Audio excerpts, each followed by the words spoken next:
في كتب بتاخدك في رحلة، وفي كتب بتخطفك، وكتاب النهاردة ما بيديلكش فرصة تتنفس.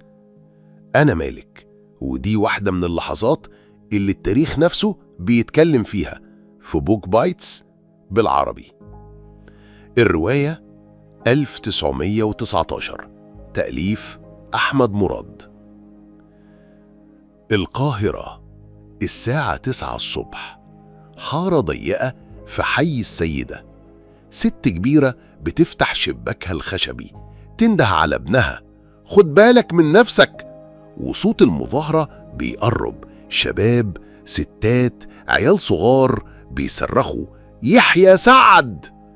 بينهم ماشي أحمد كيرة، لابس طربوش، ماسك في إيده شنطة صيدلية، بس جوه الشنطة زجاجات تفجيرات. بيعدي من جنب عسكري إنجليزي يبتسم له، والعسكري يفتكرها تحية، بس كيرة شايفه ضحية. يوصل شارع محمد علي، يقابل عبد القادر شحاتة، بيشتغل في ورشة نجارة، ووشه مطرب، هدومه مقطعة، لكن عينيه فيها حاجة جديدة. امبارح شاف واحد بيترمي في عربية شرطة، النهاردة بيداري منشورات تحت هدومه.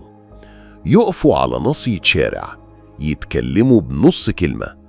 كيرة يسلم عليه بإيده، وفي كفه ورقة: الهدف العقيد وودهاوس.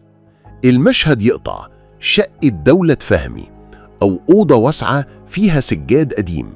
دولة قاعدة وسط مجموعة شباب بتشرح الخطة: الرسالة لازم توصل قبل الظهر، هشوفكوا في الجامع الكبير. تقوم تلبس طرحتها وتخرج، في شنطتها مصحف صغير وجواه طلقة. نرجع لكيرة، واقف في صيدليته قدامه واحد إنجليزي بيشتكي من صداع، يديله دواء وعيونه على الساعة. بعد 10 دقايق هينفجر عسكري تاني في محطة باب الحديد. مشهد الصوت بيرتفع والزجاج بيتكسر والناس بتجري، بس كيرة بيشرب شاي. في زقاق ضلمة عبد القادر بيتخانق مع خاين. الراجل بيقول له: أنا مش ضدكم، بس لازم أعيش. عبد القادر يضربه ويسيبه ويمشي. وفي مشهد تاني دولة بتركب عربية كارو، السواق يقول لها: مش خايفة؟ ترد: اللي خايف مش هيوصل. السجن، معتقل أبو زعبل. كيرة جوه، مربوط من دراعه ووشه متعور.